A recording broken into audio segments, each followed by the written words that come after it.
Have you ever wondered why someone far less talented, less experienced, and less skilled is far surpassing you in their business than you are? You're probably thinking, what's wrong with me? I have knowledge, I have expertise, I have education. How come they can get it and I can't?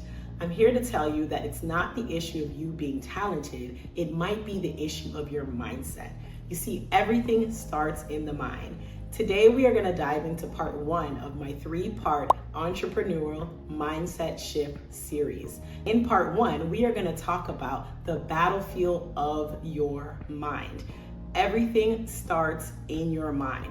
Before you can win in your business, you first have to win the battle of your mindset. If you've been listening thus far, you probably have noticed that my voice is going out, so I apologize. I've been under the weather, but I am not gonna let that stop me from giving you this information. So point number one is before you can win in your business, you have to identify your self-defeating thoughts and internal narratives. So what are the thoughts that you're silently telling yourself every day, even though you don't say it out loud? What are they? Think about it. If you're like me, you've probably told yourself one of these phrases somewhere along your journey. You've probably said, I'm not ready yet, or what if I fail, or someone else is already doing it. And finally, the market is saturated.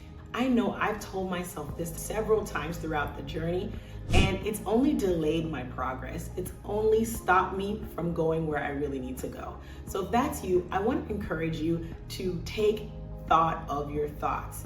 Those are self-defeating thoughts. Those are not things that are going to help you progress in your business. In fact, what you need to do is think of what they call the think method. So the think method is exactly the acronym for the word think. Think is spelled Think. So for the T, ask yourself, is this thought true? Like, can I believe this thought that's in my head? The second thing is H. Is it helpful? Is this gonna help me along my journey? The third thing is I. Is it inspiring? Is my internal self-talk inspiring me to be better? Next is N, necessary. Is this thought even necessary? Is this something I need to actually be pondering on? And finally, is it kind? Am I being kind to myself? Am I thinking of myself in the best positive light? So I want to encourage you to really think of your thoughts and really write them down. You might need to journal them. You might need to really focus on what do I say throughout my day to myself. Your internal dialogue is going to affect your external reality. So what you say to yourself is really what is going to become real for you in the present, because your mindset is going to affect how you go about your business. Point number two, your mindset is your greatest business strategy. Mastering your mindset is only going to help you level up in your business. Because if you think about it, your mindset is going to show up everywhere in your business. It's going to show up in your marketing. It's going to show up in your pricing. It's going to show up in your confidence. So you can have the greatest offer in the world, but if your mindset is shaky, you're going to undercharge yourself. You are going to second guess yourself, and your clients are not going to be confident in you. So mindset is important because it is what is going to take you to that next level. So earlier we talked about some of the self-defeating internal dialogue that we can have. And so we are going to use that as an example and a practice on how we can take self-defeating thoughts into self-affirming thoughts. So one of the things we talked about earlier was the phrase that I am not ready yet. So instead of telling yourself, I am not ready yet, you are going to tell yourself, I am preparing, I am learning, and I am equipped.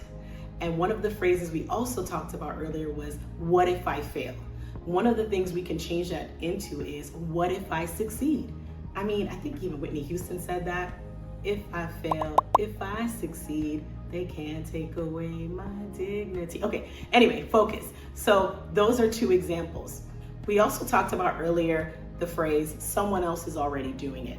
Instead of telling yourself that internally, you're going to tell yourself that the world needs my unique perspective. And finally, the market is saturated. You're going to tell yourself there is room for me in this business, in this industry, and I'm going to make it. You see how we can take negative self-defeating thoughts and make them positive?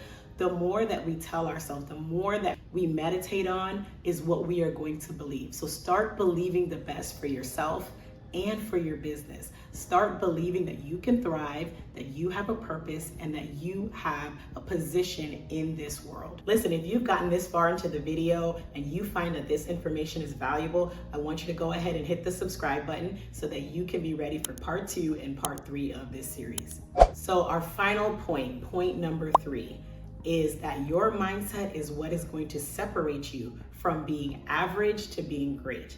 The most successful entrepreneurs are not fearless, they just have a strong mindset. You've heard of the entrepreneurs who went from rags to riches, the ones who were living in their car and then they became really successful entrepreneurs. They did not do that by having self-defeating talk. They did it because they believed they could, and they did. They put their thoughts into motion. They believed in themselves. They had positive self-affirming talks. And so I want that for you. I want you to grow in your business. So here's a little practical exercise that I want you to do, some homework. So I want you to write down your top 5 thoughts about yourself and your top 5 thoughts about your business. I want you to evaluate, do you have self-defeating thoughts about yourself or your business? And if you do, I want you to use the same exercise that we did earlier, and I want you to turn those self-defeating thoughts into self-affirming thoughts. Listen, you can't stop negative thoughts from popping up. They are going to happen, but you can take captive your thoughts. You can control your thoughts. You can renew your mind. You can make a decision to not allow negative self-talk to stop you from where you need to go in your business. This was part 1 of the series. I want you to stick around for part 2, where we are going to talk about the habits that shape your mind, the things that actually shape your mind. So stick around for part 2. Thank you so much, and I'll see you in the next video.